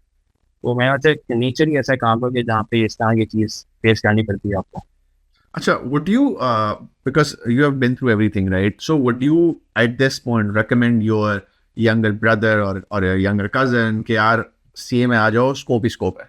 आई वुड डेफिनेटली रेकमेंड, लेकिन मैं रेकमेंड उसको करूंगा जिसको शौक है और वो घबरा रहा है इस बात से कि यार पास होगा नहीं होगा, स्कोप है नहीं है, पाकिस्तान में तो कुछ है ही नहीं, स्कोप ही नहीं है। तो अगर कोई इस तरह का बंदा है तो I would definitely recommend him कि यार जाना चाहिए सीए में। बट सिर्फ स्कोप के लिए या बहुत ही फाइनेंशियली रिवॉर्डिंग प्रोफेशन है इसलिए मैं किसी को रेकमेंड करूँ, मैं बहुत सारे लोगों को जानता हूँ तो सिर्फ इसलिए सीए में आ जाते हैं कि यार बाकी तो देखो इंजीनियरिंग का स्कोप नहीं है पाकिस्तान में, मेडिकल का ज़्यादा नहीं, तो सीए कर लेता है। एंड दे एंड अप या तो उनसे पास नहीं हो पाता सीए, या हो भी जाता है ना तो बहुत ज़्यादा प्रोग्रेस नहीं कर पाते because they are doing something जिसका उसको शौक ही नहीं। तो आप इतना मेरे ख्याल में ग्रो नहीं कर पाते उस चीज़ में। तो मैं कभी भी इसलिए रेकमेंड नहीं करूँगा कि यार बहुत पैसा है, बाहर जाने का आसान जरिया है, इसलिए रेकमेंड नहीं करूँगा। लेकिन अगर वाकई किसी को शौक है, किसी को फाइनेंस में अकाउंटिंग में ही रहना है, तो CA is one of the best profession you can choose. अच्छा, you also पहले जब बिग फोर में थे तो were you completely in audit? हाँ, जब मैं ईवाई में था, जो मेरी आर्टिकल्स वाला टाइम था, तो वो मेरा पूरा 3.5 साल ऑडिट में गुजरा है। तो फिर ये जो transition from audit to tax, पहले फर्स्टली एज शौक कैसे पैदा हुआ, और was it easy for you to transition? Because again हमारी जो बात हुई थी अर्लियर कि एक कंपनी है वो क्यों ट्रस्ट करेगी कि एक नए बंदे को हम टैक्स में लेते हैं, जो एक एग्जिस्टिंग टैक्स वाला बंदा है उसी को ले आते हैं, but since you're in audit and now you're in tax, ठीक है, तो ये कैसे हुआ? तो जैसे तुमने भी शुरू में मेंशन किया ना कि भाई जो ऑडिट में टाइम गुजारते हैं ना 90% ऑफ देम हेट ऑडिट। तो मेरा भी सेम था कि मैं ऑडिट में था but I hated it. Although मैंने अपनी आर्टिकलशिप में बहुत कम लीडरशिप की, ठीक है, मेरे जितने भी बैचमेट से दोस्त हैं ना, दे सब जलते थे मुझसे कि यार ये हर दफ़ा घर जल्दी आता है, हर दफ़ा इसको पढ़ाई का टाइम मिल जाता है, एग्जाम्स की लीव्स मिल जाते हैं। तो पता नहीं क्या था कि मेरी लेक्चरिंग बहुत ज़्यादा नहीं हुई, लीव्स का मुझे कभी मसला नहीं आया, लेकिन फिर भी मुझे ऑडिट का भी समझ नहीं आया। और शायद एक रीज़न ये भी था कि वही वैल्यू एडिशन वाला काम नहीं था, कोई टेक्निकल काम नहीं था, बस जाओ फाइल शायद ऐसे ही करो और रिपोर्ट निकाल के दे दो, ठीक है, मतलब सही है, अनएथिकल काम नहीं करते हम। लेकिन ये है कि आप कोई एक क्लरिकल एक रिपीटेटिव नेचर का काम होताना चाह रहे थे, तो मुझे शायद अट्रैक्ट भी नहीं हुआ इतना, मुझे पसंद भी नहीं आया, मुझे लगा मतलब ज़िंदगी भर ये तो नहीं करना। तो towards the end of my qualification मेरा जो लास्ट पेपर था वो टैक्स का था। तो जो मैंने टैक्स जिससे पढ़ा, जिस टीचर से पढ़ा, उन्होंने जिस तरह पढ़ाया ना, मैं कहता हूँ आज भी, and I really respect that teacher. मतलब सबसे ज़्यादा इम्पैक्ट मेरी ज़िंदगी में ना वो उस टीचर का है, ठीक है, रिजवान मनाई उनके नाम है। तो उन्होंने मुझे टैक्स पढ़ाया और उन्होंने इस तरह से पढ़ाया कि पास तो करवाए करवाया, बट उन्होंने ना मतलब टैक्स की मोहब्बत आपके अंदर घोल के मिला दी कि यार ज़िंदगी में टैक्स ही है, अगर कुछ है ना दुनिया में तो वो टैक्स है, और वो मोहब्बत उन्होंने पैदा करी। तो जैसे ही एग्जैक्टली होता फिर मैं क्वालिफाई हुआ आर्टिकल्स एंड भी मेरा दिमाग बन गया था कि यार करियर जो है टैक्स में ही बनाना। फिर ऑब्वियसली थोड़ी रिसर्च वगैरह की, तो वो मैंने देखा भी कि फाइनेंशियली रिवॉर्डिंग टैक्स है, और टैक्स में आज के दिन पे सप्लाई बहुत कम है, बहुत कम लोग प्रेफर करते हैं टैक्स में जाना। तो वो भी था, शौक भी पैदा हुआ। फिर जैसे मैंने बताया कि आप जितना अर्ली डिसीजन ले लेते हो आपके लिए मूव करना आसान होता है, तो मैंने आर्टिकल्स की फ़ौरन बात स्विच कर लिया था टैक्स के अंदर। तो मेरी जो पहली पोजीशन थी वो असिस्टेंट मैनेजर की थी। असिस्टेंट मैनेजर में आपको बहुत ज़्यादा एक्सपीरियंस रिक्वायर्ड नहीं होता, अगर कोई एक्सपीरियंस बंदा लाओगे तो you will not be willing to come as an assistant manager. तो उन्होंने मुझे आसानी से ऑफर कर लिया assistant manager without any experience. तो यार ये इंटरेस्टिंग है कि मतलब टैक्स में लोग कम है। तो जब बजट आता होगा, ठीक है, हर साल बजट आता है हमारे समर में, तो और इतने टैक्स चेंजेस हो जाते हैं कि इस पे टैक्स लग गया, इस पे टैक्स लग गया, कंपनीज के ये बढ़ा दिया, तो एज अ टैक्स मैनेजर कितना इम्पोर्टेंट होता है बजट असेस करना, और किस तरह करते हो? बजट जब आता है ना आपका, तो उसको टैक्स प्रोफेशनल्स कहते हैं, ये टैक्स वालों की चांद रात होती है। ओके, वो शाम में आता है, और जितने भी टैक्स प्रोफेशनल्स हैं, बड़ी फर्म छोटी फर्म्स इंडस्ट्री में, दे सिट ऑल नाइट, क्योंकि शाम में आता है, आपको उसी को बजट पढ़ना है, उसको अंडरस्टैंड करना है, और उसको वैसे वो बड़े लीगल टर्म्स में आता है, उसके मतलब निकालना एक अलग चीज़ है, फिर उसका इम्पैक्ट असेस करना कि क्या इम्पैक्ट है उसका, और फिर बीइंग इन इंडस्ट्री तो आपको इम्पैक्ट के साथ सोल्यूशन भी देना है अगले दिन कि भाई ये टैक्स आया है, ये इम्पैक्ट है, और इसको हम इस तरह से कोप अप कर सकते हैं। तो हर जिस दिन बजट होता है ना, उस दिन हमें ऑर्डर करता है कि भाई आप पजामा पहन के आओगे, टी शर्ट पहन के आओगे, खाना पीना टाइट करके आओगे, नींद वींद पूरी करके आओगे, बिकॉज आपके रात जागना है। और हम ऑलमोस्ट फजर पढ़ के निकलते हैं हमेशा वहाँ से जिस दिन बजट आता है, क्योंकि बजट नॉर्मली जून के बहुत एंड में आते हैं, it is applicable from July 1st। Right. तो आपके पास इतना टाइम नहीं है कि आप आराम से बोलेंगे चलो ठीक है सुबह देखेंगे, एक आध दिन लगा देंगे, इतना टाइम नहीं होता आपके पास। और उसी वक्त नॉर्मली कंपनीज का भी फाइनेंशियल ईयर एंड होता है, तो उनके भी बजट्स अपने भी बन रहे होते हैं, तो उनके बजट्स पे भी चेंज करना पड़ता है कि यार मैंने इतने परसेंट टैक्स से वर्किंग की थी, अब मेरा नेक्स्ट ईयर का बजट थोड़ा सा हिलेगा। तो बहुत कम टाइम होता है उसमें लॉ को समझना, उसकी इंटरप्रिटेशन एक अलग चीज़ है कि मैं कहता हूँ कि नहीं यार इसका मतलब मेरे हिसाब से ये है, एंड ऐड कहता है कि नहीं मेरा हिसाब से मतलब ये है, तो उस वक्त ब्रेन स्टॉर्मिंग करना, मतलब निकालना, फिर एक समरी प्रेजेंटेशन बनाना, रात को पीपीटी बनाना एक तो, हाँ। ठीक है, तो वो बनाना और फिर रात को ही सेंड करना और सुबह सबको प्रेजेंट करना, तो वो बहुत चैलेंजिंग है। But on the other hand very fun activity, मतलब आप एक रात के अंदर पूरा बजट बोल के भी लेते हो और सुबह आप है ना the most important person in the entire Pakistan में कहूँगा आप होते हो, आपको इस बात से फोन आ रहा होता है कि यार वो फाइनल का रेट बढ़ गया, प्रॉपर्टी में क्या रेट हो गया, इसका क्या रेट हो गया, आपको बिजनेस में डिफरेंट लोगों से फोन आ रहा होगा कि मेरे पर्सनल में क्या फर्क करेगा, वो कहेगा मेरे बिजनेस में क्या फर्क करेगा, तो बड़ा आपको अगले दिन बहुत इंपॉर्टेंट फील होता है उसमें। यूजली बजट में भी ना there are winners and losers, ठीक है। तो इस साल बजट में बेस्ड ऑन योर एनालिसिस सबसे बड़ा विनर कौन था और सबसे बड़ा लूजर कौन था? आई थिंक हमेशा बजट जो आता है उसमें इंटेंट दिखाई तो जाती है कि यार हम जो है डॉक्यूमेंटेशन की तरफ जा रहे हैं, हम जो है नॉन कंप्लायंट लोगों को पकड़ने जा रहे हैं, बट आई थिंक हमेशा जो कंप्लायंट लोग हैं, जो फाइलर लोग हैं ना, वही हमेशा लूजर होता है। दी गवर्नमेंट जो बजट जिस तरह बनता है वो हमेशा कंप्लायंट लोगों के ऊपर ही प्रेशर डालती है। ऑल्दो आप देखोगे लॉ जो है डिफिकल्ट होता है नॉन कंप्लायंट होने के लिए, उसके रेट्स बढ़ जाते हैं, उसके लिए चीज़ जाती है, बट उसका इम्पैक्ट जो होता है ना कंप्लायंट लोगों को होता है। जैसे अगर आप नॉन फाइलर हो तो आपके लिए कहेंगे कि आपका जो 15% का टैक्स था वो 30% हो गया, और जो 30% कलेक्ट करना है तुमसे वो मुझे करना है, हाँ। तो मेरी जिम्मेदारी बढ़ गई कि आप तुमसे 30% कलेक्ट करना है। अब तुम मुझसे लड़ते रहोगे नहीं मैं 15 दूंगा, मैं 20 दूंगा, और मुझे क्योंकि मैं कंप्लायंट हूँ, I can not go against the law, तो मुझे और तुमसे काम करने वाली मसला है कि मुझे 30% तुमसे कलेक्ट करना है। बड़ी सिंपल एग्जाम्पल समझा रहा हूं। तो हमेशा जब हमारा बजट आता है तो उसमें जो लूजर्स हैं वो हमेशा कंप्लायंट भी होते हैं, और जितने भी नॉन कंप्लायंट लोग होते हैं वो आपकी तरफ देख के कहेंगे कि हाँ भाई हो गए फायदे, कर ली कंप्लायंट आ गया मजा, तो वो इसी तरह होता है। अच्छा, मुझे पर्सनली एक चीज समझ नहीं आती, what is a non filer? Like everyone should be a filer. Like जैसे मैं कनाडा में हूँ, everyone needs to file their taxes, ठीक है। तो ये जो पाकिस्तान में ये जो एक टर्म है नॉन फाइलर, कि यार आप नॉन फाइलर गाड़ी खरीद सकते हैं बट उसको टैक्स ज़्यादा देना पड़ेगा। तो why don't we again, why don't we, हम तो कुछ कर नहीं सकते, but again since you're in tax based on your thoughts, कि ये नॉन फाइलर का टर्म खत्म ही नहीं होना जाना चाहिए। Everyone should be either you are a filer और या आप टैक्स चोरी करते हो। ठीक है, देखो अब तो पाकिस्तान में तीसरा टर्म भी आ गया लेट फाइलर, ठीक है ना, तीसरी से निकाल दें, there the different rate of taxes for late filer. Okay. तो नॉन फाइलर का मसला ये, देखो नॉन फाइलर वो बंदा है जो रिटर्न फाइल नहीं कर रहा होता है, करेक्ट। ठीक है, मैं पैसे कमाए जा रहा हूँ but I am not filing my return, मैं कोई टैक्स पे नहीं कर रहा। इसकी एक रीजन है अवेयरनेस, वही बात, अगर एक आप सैलरीड इंडिविजुअल की बात करो उसका टोटल टैक्स उसकी सैलरी में से डिडक्ट हो जाता है, करेक्ट। उसको कोई पेमेंट नहीं करनी, उसका पूरा टैक्स कट जाता है, still he is not a filer.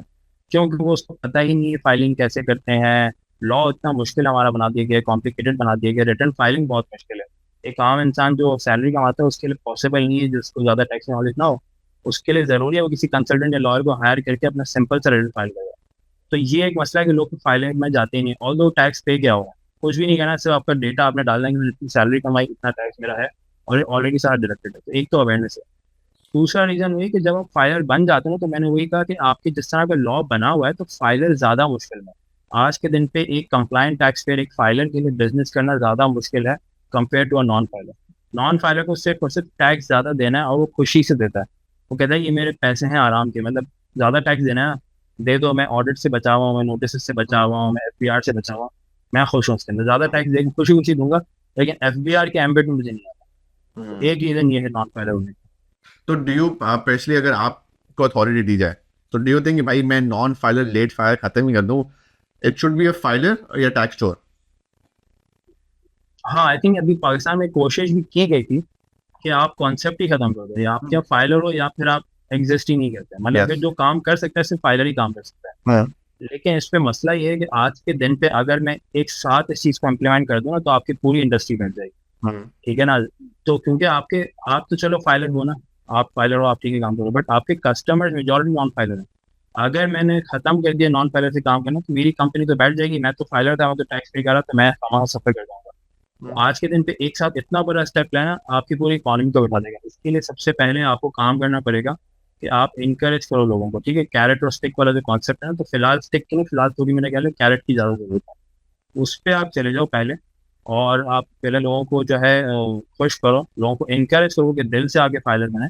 और जब आप इस पोजीशन में हो कि हाँ ठीक है, अब मैं एक ऐसे कॉन्सेप्ट ला सकता हूँ कि सिर्फ फाइलर का ही कॉन्सेप्ट है, तो फिर आप उस स्टेप पे जा सकते हो अग्रेसिव पे कि भाई अब नॉन फाइलर जो है वो एग्जिस्ट ही नहीं कर सकता प्लेटफॉर्म पे। अच्छा, ये भी थॉट है ना, मतलब I talk to my friends, और ये होता है यार हम टैक्स क्यों दें। आप जैसे बोलते हैं कनाडा में मैं टैक्स देता हूँ तो मुझे फैसिलिटीज़ मिलती है, मुझे फ्री हेल्थ केयर मिलता है, मुझे फ्री एजुकेशन मिलती है। पाकिस्तान में मैं टैक्स दे रहा हूँ, मुझे क्या मिल रहा है? ये तो सारे चोर खा जाएंगे। तो ये भी एक थॉट प्रोसेस एग्जिस्ट करता है कि यार टैक्स देने का मतलब है कि आप उनकी जेबें भर रहे हो, नॉट डेट के हम पर वापस खर्च होंगे। तो ऑफन टाइम्स आप भी लोगों से मिलते होंगे, तो ये थॉट एग्जिस्ट करती है, आई एम श्योर। ये तो डेफिनेटली एग्जिस्ट करती है, और ऑब्वियसली लोगों को ये होता है ना, मैं टैक्स पे कर रहा हूँ तो आप मेरा दूसरी तरफ अगर एक्सपेंस कम हो जाए, और देखो टैक्स का मकसद भी है ना, टैक्स क्यों दिया रहता है? आप जिस मुल्क में रह रहे हो उस मुल्क को चलाने का खर्चा टैक्स से निकलता है। करेक्ट। ठीक है, तो अब मैं ये कहता हूँ कि मैं इस मुल्क में क्या मिल रहा है मुझे, मेरा मुल्क तो दिन ब दिन तब मतलब नीचे जा रहा है, तबाही की तरफ जा रहा है। ठीक है, एक रोड जो आज तक सही था वो भी खराब होना शुरू हो गया, तो नए रोड तो बन नहीं रहे, जो एग्जिस्टिंग वो भी खराब हो रहे हैं। तो ऑब्वियसली ये, लेकिन उसमें लोगों का कंसर्न ज्यादा ये भी है कि जेब भर रहा हूँ, वो कहते हैं उनकी भी जेब भर जाए, लेकिन एटलीस्ट मुझे मेरी बेसिक फैसिलिटीज तो मिले। क्योंकि आज के दिन पे मैं टैक्स भी दे रहा हूँ, और उसके बाद जो मुझे फैसिलिटीज आई उसके लिए भी मुझे पे करना पड़ रहा है, और ज़्यादा पे करना पड़ रहा है। मुझे स्कूलिंग चाहिए, कराची में, पाकिस्तान में स्कूलिंग बहुत महंगी है। एक नॉर्मल एवरेज स्कूल की बात करो ना, बहुत एलीट स्कूल नहीं, एक नॉर्मल एवरेज स्कूल की बात करो तो बहुत मुश्किल है आज के दिन पे स्कूल की फीस भरना। अगर आपके 2 या 3 बच्चे हैं, आप फीस नहीं भर सकते। आपको पानी चाहिए, आपको टैंकर बुलवाना पड़ता है, टैंकर माफिया आपको पता है पाकिस्तान में कैसे महंगे टैंकर हैं। ठीक है, आपको सिक्योरिटी चाहिए, आपको अपने गार्ड्स हायर करने हैं, ठीक है, आपको अपनी सिक्योरिटी का बंदोबस्त करने हैं। तो मतलब मैं किस चीज़ के लिए पैसे दे रहा हूँ? मुझे तो उल्टा इन चीज़ों के लिए पैसे वैसे ही देने पड़ रहे हैं।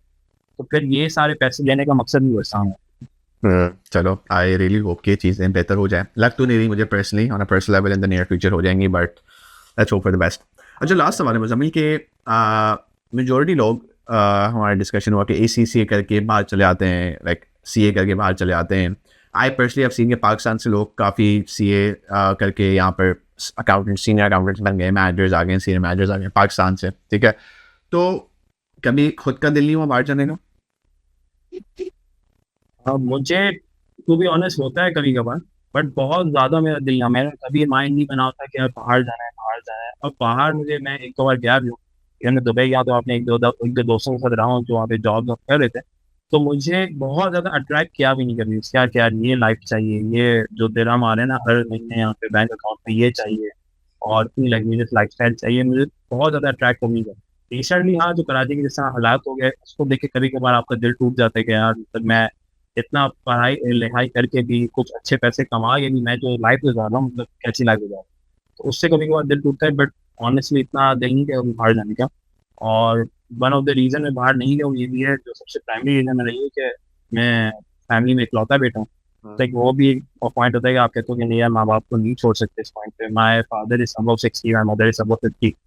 और कुछ लोग कहते हैं कि चले जाओ माँ बाप को बुला लेना, but that is a very long term plan कि आप कितने टाइम में स्थापित हो कि आप बुला सको। स्पेशली कहें कि आपकी वाइफ भी है, बच्चा भी है, उनको भी आपने रखना है, कितने टाइम बुला सको ना बुला सको। तो पर्सनली मेरा प्राइमरी रीजन तो ये बाहर ना जाना था।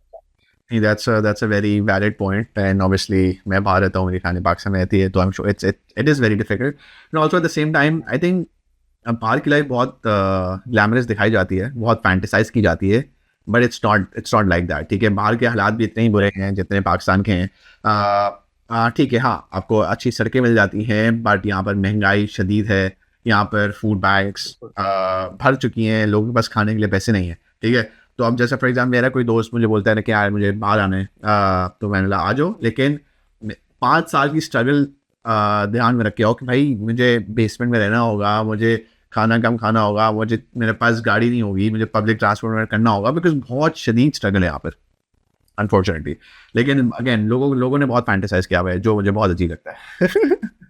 मेरा ख्याल है लोग असल में कॉस्ट बेनिफिट एनालिसिस नहीं करते, वो बस देखते हैं कि इतना पैसा है, Exactly, एक yes. अच्छी रोड्स हैं, अच्छी बिल्डिंग्स हैं, बस वो देखते हैं। आप पीछे दूसरी कॉस्ट को, इवन नॉन मॉनिटरी कॉस्ट ही बहुत ज्यादा होती है। और आपको जो पाकिस्तान में ऐशी मिलती है, आप घर में मेड रख सकते हो, ड्राइवर रख सकते हो, 2 गाड़ियां लोग लेके बैठे होते हैं यहाँ पे, कोई मसला नहीं है। बाहर आपको, मुझे पता है, बंदे में रहा नहीं हूँ बाहर, बट आइडिया है जितने दोस्त हो गए हैं कि आप इतनी सारी अयाशी नहीं मिलती है आपको।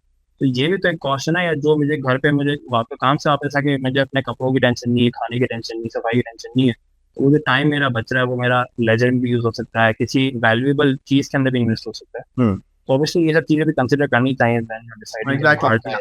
यहाँ पर आप सुबह उठते हो, आपको सोचना होता है यार मुझे खाना भी बनाना है, आपको लॉन्ड्री भी करनी है, आपको घर ऐसे ही। साफ करना है, तो आपका सारा टाइम इसी में चले आता है। और आप हर चीज़ सिर्फ वीकेंड नहीं चलती यहाँ पर। वीकडे में तो आपसे कोई मिलता ही नहीं, बिकॉज लोगों के पास टाइम ही नहीं होता, काम कर रहे हैं, घर के काम कर रहे हैं। ऐसा ही। हाँ, बट मैं बोलता हूँ कि जिन लोगों को बाहर आने का शौक है ना, मैं तो सबको बोलता हूँ एक दफ़ा आ जाओ, फिर लग पता जाएगा। ऐसा ही बिल्कुल ठीक है। आप ठीक। जाके होते हैं दूर के ढोल सुहाने होते हैं, तो Absolutely. अब जाके देखो कैसा है। Absolutely. Chalo Muzammil, I think we have almost reached the 1 hour mark, and we'll get to the last segment of the podcast, which is the Q&A. ठीक है? So आपके लिए कड़े कुछ सवाल हैं आपके fans के लिए, ठीक है? Does life change after becoming a CA? Life does change after becoming a CA, because CA से पहले आपके ऊपर कम प्रेशर होता है, सीए के बाद बहुत ज़्यादा प्रेशर होता है। ठीक है, क्योंकि जब आप सीए कर रहे होते हो ना, तो your entire family you know praying for you, specially आपके पेरेंट्स। मेरी अम्मी ने बहुत दुआएं की मेरे साथ, मैं पढ़ता था मेरे साथ बैठा करती थी, कुछ ना कुछ स्नैक्स ला के दिए, बादामें ला के दिए, खा के पढ़ याद रहेगा, तो बहुत ज़्यादा मेहनत करते हैं। वंस यू क्वालिफाई सी ना, now they are expecting the return. भाई सीए हो गया, कहाँ है अब बंगला गाड़ी, कहाँ है अयाची, कहाँ है पैसा, कहाँ है, मतलब वो हम वेट तो कर रहे हैं CA उसके बन लिए। जाता आपकी लाइफ और प्रेशर बढ़ रहा है आपके लिए, तो ये नेगेटिव इम्पैक्ट और प्रेशर बढ़ जाता है बिल्कुल, कि वो है ना फिर फैमिली एक्सपेक्टेशन, तो क्या था वो सीए को ग्लैमराइज इतना ही करेगा। सीए हो गया ना, तो फिर आप रोज गेट खोलोगे, बाहर ऑफर लेटर्स पड़े होंगे, रिश्तों की लाइनें लगी होंगी, और पार्किंग लॉट में जगह नहीं होगी गाड़ियाँ खड़ी करने की। लोगों की बाकी एक टाइम एक्सपेक्टेशन ऐसी थी, तो वो ऐसी एक्सपेक्टेशन है क्या कब होगा सर, कब होगा। मैंने कहा यार सीए हुआ है अभी, सीए के बाद आपका स्पेसिफिक करियर शुरू होता है, तो गिव मी सम टाइम। वो भी सब हो जाएगा। What is the toughest subject in CA Inter? CA inter, CA inter पे तो मैं कहूँगा इतना ज़्यादा मुझे कोई टफ नहीं लगा, क्योंकि वहाँ पे हद तक हम ए लेवल वाले सिलेबस पढ़ रहे होते हैं, थोड़ा सा एडवांस होता है उससे, एक टाइम क्वेश्चन थोड़ा सा डिफिकल्ट होंगे। लेकिन सीए फाइनल में बता सकता हूँ, द कंपनी लॉ, एक तरह के लॉ का एक सब्जेक्ट है, और वो सब्जेक्ट ऐसा है कि मैं मतलब मुझे शर्म आई बताना है, बट उस सब्जेक्ट ने रुलाया मुझे, वहाँ पे मेरे आंसू निकला उस सब्जेक्ट को पढ़ते हुए। मेरा लास्ट अटेम्प्ट में मैंने लॉ दिया था, टैक्स के साथ लॉ दिया था, और मतलब क्योंकि लास्ट अटेम्प्ट में ज़्यादा प्रेशर होता है, आप फेल हो तो आपको होता है 6 महीने और आने का, बीच में कहीं फेल हो गया तो आप एडजस्ट कर सकते हो। सही है। लास्ट अटेम्प्ट में तो मेरी मतलब हालत बुरी हो चुकी थी कि, और मतलब बहुत मैं रोता था कि यार ये कब खत्म होगा, वो खत्म ही नहीं होती थी कि मैं रिवीजन पे जाऊँ, प्रैक्टिस पे जाऊँ, बुक ही ना खत्म। तो सही। Law was one of the toughest subject. अच्छा, कौन सा एग्जाम था जो आपने फेल किया था? अब फेल मैंने वो एग्जाम किया था जो सबसे कम लोगों का फेल होता है। ओके। मैंने सारे एग्जाम्स फर्स्ट अटेम्प्ट में निकाले, गोल्ड मेडल, डिस्टिंक्शन थी तो और भी आई, बट मैंने एग्जाम वो फेल किया जो मैं सबसे कम फेल होता है। और if अलाउ में टाइम है तुम थोड़ा हाँ सा जरूर जरूर, श्योर श्योर। कि उसका उसका रीजन भी ये था, और उससे बहुत बड़ी लर्निंग थी मुझे कि you need to be very consistent in CA. ठीक है, मैंने जब अपनी सीए फाइल की पहली अटेम्प्ट दी थी ना, तो मैंने आपको बताया एवरेज बच्चा 3 पेपर उठाता है, मैंने 4 पेपर उठाए थे उस अटेम्प्ट के अंदर। और एक रीजन ये भी थी, कोविड के वजह से 6 महीने ज़ाया थे, तो मैंने कहा चलो एक पेपर और देते हैं। मैंने 4 पेपर दिए थे, आई पास दैट 4 पेपर्स, और उसी अटेम्प्ट के अंदर मेरा एक पेपर में गोल्ड मेडल दिया है। तो मैं ना मतलब आसमानों में था, मैंने क्या मतलब इतना लोगों ने हवा बनाया सीए फाइनल को, ये है सीए फाइनल, मैंने 4 पेपर दे दिए, गोल्ड मेडल भी आ गया, मतलब अब हल्के हो जाता है। ठीक है ना, मतलब इतना ज़्यादा प्रेशर नहीं लेना है, ज़्यादा मेहनत नहीं करनी। और कई सेकंड में रमज़ान भी था, तो मैंने बहुत लाइट लिया था, मैंने 2 पेपर उठाए, थोड़े आसान वाले पेपर उठाए, और सुकून से पढ़ के दिए। और उस 2 पेपर मैंने दिए, उसमें से हर एक फेल हो गया। तो वो है ना, मतलब मेरे लिए रियलिटी सकता है कि भाई सीए रहो, इंसान के बच्चे बन के आपको पढ़ के रहना है। और मतलब जब तक पास नहीं हो जाना ना, तब तक कंफर्ट जोन में वापस नहीं आना है, आपको अपने टोस पे रहना है हमेशा। अच्छा, you तो mentioned वो gold एमएससी 1 का medalist. पेपर होता है। You mentioned gold medalist. तो गोल्ड मेडलिस्ट इसमें इज इट के सबसे ज्यादा मार्क्स है, और डिस्टिंक्शन मेंशन किया, सो ये गोल्ड मेडलिस्ट और डिस्टिंक्शन में क्या फर्क है? सेम? इसीलिए हमारे डिस्टिंक्शन को मेरिट कहते हैं, एक होती है मेरिट, एक होती है गोल्ड मेडल। तो अगर आपके पाकिस्तान में हाईएस्ट मार्क्स हैं तो यू गेट मेरिट। ठीक है, लेकिन अगर हाईएस्ट मार्क्स हो प्लस आपका एक सर्टेन थ्रेशोल्ड 80% है मेरे ख्याल से, अगर उससे एक्सीड कर जाए हाईएस्ट प्लस उससे एक्सीड कर जाए, तो you get a gold medal. तो मेरी 2 डिस्टिंक्शन थी, यानी कि उससे मेरे उस बेंचमार्क से ऊपर मार्क्स थी, but it was highest all over Pakistan. और एक एग्जाम में मेरी गोल्ड मेडल था मेरा, जिसमें हाईएस्ट भी थे और उसकी बेंचमार्क भी ऊपर था। और ये कौन से सब्जेक्ट्स थे मुझे? गोल्ड मेडल मेरा आया था बिजनेस मैनेजमेंट के अंदर, ठीक है। और डिस्टिंक्शन जो मेरी आई थी, एक बिल्कुल जो पहला लेवल होता है जैसे मैथ्स का पेपर होता है, हमारा फंडामेंटल पेपर होता है, उसमें आया था। और उसके बाद एक ओवरऑल लेवल 3 में ओवरऑल मेरी रिसीट आई थी, तो मतलब क्यूमुलेटिवली मेरा हाईएस्ट मार्क्स था। क्या बात है, क्या बात है. Next one. What's the hardest part of your entire career from school to professional life? तो मतलब इसको अगर मैं थोड़ा रिफ्रेश कर दूं कि सबसे ज़्यादा मुश्किल क्या लगा था, स्कूल, यूनिवर्सिटी, ए लेवल्स, सी ए पास करना या आपकी जॉब, क्या सबसे ज़्यादा मुश्किल है? सबसे ज़्यादा मुश्किल मैं कहूँगा अब की जो क्वालिफाई होने की बाद की लाइफ है ना, वो ज़्यादा मुश्किल है।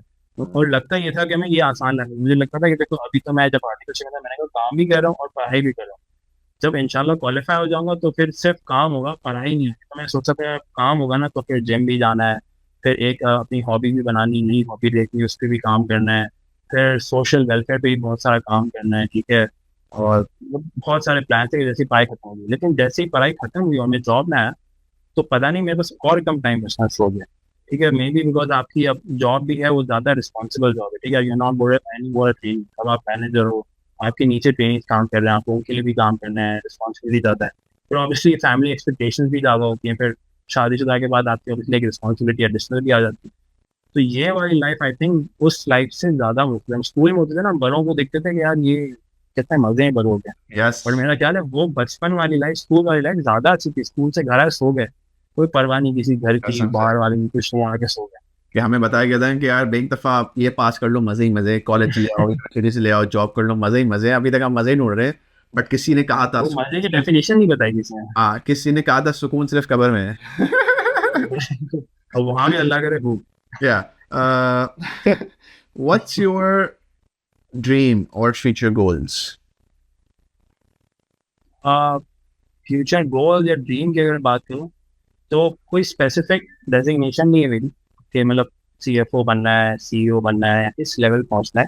बट मैं अक्सर एक टीचर से बात करता था, मैंने जब नाम भी लिया रिजवान बनाई से, तो उनसे मैं इंस्पायर होकर मैंने अपना खुद का जिंदगी ऑब्जेक्टिव ये सेट किया होता है कि यार इतना अपने आप को है ना प्रोफेशनली स्ट्रॉन्ग बनाना है कि कभी किसी फोरम पे होके मैं कोई गलत बात भी कर दूं ना, तो वो उसको इसलिए सही मान लें कि ये मेरे मुंह से आ रही है बात। मतलब तो ये ऑब्जेक्टिव है लाइफ में यार, इतना आपका लेवल होना चाहिए।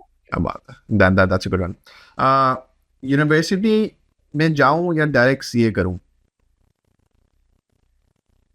आई वुड से कि आप डायरेक्टली सीए, अगर आपका अल्टीमेट गोल सीए करना ही है तो फिर आप डायरेक्टली सीए ना, बिकॉज मैंने बताया उसमें आपका टाइम भी बचता है, ठीक है। अगर आप यूनिवर्सिटी जाने के लिए कुछ वो देख रहे हो कि यार मुझे वहाँ पे ये चीज़ मिलेगी या एडिशनल ये चीज़ मिलेगी, तो वो सारी चीज़ें मैंने पहले बताया कि इफ़ यू आर अगर आपको है कि मुझे सीखना है, मुझे अपने आप को इम्प्रूव करना है मुझे, तो आप कहीं बैठ के भी कर सकते हो। तो आपको मेरा ख्याल है कि सीए में डायरेक्टली आना ज़्यादा बेनिफिशियल है, क्योंकि टेक्निकल नॉलेज मैंने कहा वहाँ ज़्यादा मिलती है आपको, आपके 2 साल भी उसके अंदर बच जाते हैं, और बाकी चीज़ों में आप यहाँ पे बैठ के भी सीए के अंदर रहते हुए भी अपने ऊपर काम कर सकते हो। आई थिंक इसी का एक फॉलो अप सवाल है कि easier to get an articleship in Big Four or industry? मेरा ख्याल है इंडस्ट्री के अंदर आसान है, बट द थिंग इज कि इंडस्ट्री एक टाइम पे हार्डली 2 या 3 बच्चे, अब कभी कभार एक बच्चा भी उठाती है, तो वहाँ पे ऐसे ग्रुप कंपटीशन बढ़ जाता है। बट इंडस्ट्री के नॉर्मली बेंचमार्क्स कम होते हैं, बिकॉज ऑब्वियसली क्लीन बच्चा फर्म जा चुका होता है, वो फर्म प्रेफर करता है। उसके बाद जो रेसिडुअल कैटेगरी होती है, जो बच जाता है बिग फोर के बाद या फर्म्स के बाद, और उससे वही इंडस्ट्री आना पसंद करता है। तो इस तरह आसान है इंडस्ट्री में, बट यहाँ भी क्योंकि डिमांड बहुत कम है, एक अच्छी कंपनी आपको मुश्किल से एक बच्चा ले लेगी, 2 बच्चे ले लेगी, तो इस हिसाब से फिर मुश्किल रहता है। Chalo, thank you so much, Muzammil. We'll just end off with one last question. One advice for any aspiring CAs or young professionals at this point, जिनको CA में आना है but एक और थोड़ा like थोड़ा हिचकिचा रहे कि यार करूँ ना करूँ. So one advice for those people. One advice में यही रहेगी कि if you really want to come into CA, ठीक है, तो आपको हार्डवर्क, आपको फोकस और आपको कंसिस्टेंट जरूर रहना, ठीक है। अगर आप सीए में आते हो और ये सोच के आते हो कि मेरी लाइफ वैसी ही होगी जैसे मेरी बाकी दोस्तों की है, तो शायद किसी और फील्ड के अंदर है, ठीक है, जो पार्टी भी कर रहे हैं, एंजॉय भी कर रहे हैं, चीज़ कर रहे हैं, आपको लगता है कि मैं उसी तरह की लाइफ गुजारते हुए सीए में आ सकता हूँ, and then don't come to CA, फिर आप उस लाइफ में ही रहो, ज़्यादा बेहतर है, ठीक है, क्योंकि वरना फिर आप कहीं के नहीं रहते, ठीक है ना सीए के आप पूरे रहते हो, ना उस लाइफ के आप पूरे रहते हो। तो if you really want to come to CA, आप अपने 4-5 साल थोड़े से कॉम्प्रोमाइज के साथ, और 100% नहीं है, ठीक है, मैंने भी 5-6 साल गुजारे इसके अंदर, तो ऐसा नहीं है कि हर वक्त सिर्फ पढ़ाई पढ़ाई पढ़ाई, बट कुछ वक्त ऐसा आता है कि जहाँ पे आपको है ना बंद करना पड़ता है अपने आप को, डिस्ट्रैक्शंस को दूर करना पड़ता है अपने आप से, और बहुत सारी चीज़ों को आप है ना कॉम्प्रोमाइज़ करोगे। मैंने ईद आपको कहा है कि ठीक है रमज़ान में बहुत मुश्किल में जा रहे हैं, तो बट आज वो सब पे ऑफ कर रहे हैं मुझे। Correct. Great, Muzammil. It's great to see you doing so well. और प्लीज़ सब मेहनत करें बिकॉज ये जो 18 से 25 साल की उम्र है, आई थिंक यही सबसे ज़्यादा इंपॉर्टेंट होती है मेहनत करने के लिए। अगर आप अभी मेहनत कर लेंगे, सीए करना है, सीए करने यूनिवर्सिटी जाना है, बट मेहनत कर लें ताकि फिर आपका फ्यूचर अच्छा हो जाए, ठीक है, इंशाल्लाह। और thank you so much Muzammil, great CA insights. And for anyone who has any other question जो मैं पूछना भूल गया हूँ, so please reach out to Muzammil. Muzammil का मैं लिंक्डइन और मुज़म्मिल की इंस्टाग्राम प्रोफाइल मैं नीचे डिस्क्रिप्शन में दूंगा, so please feel free to message him.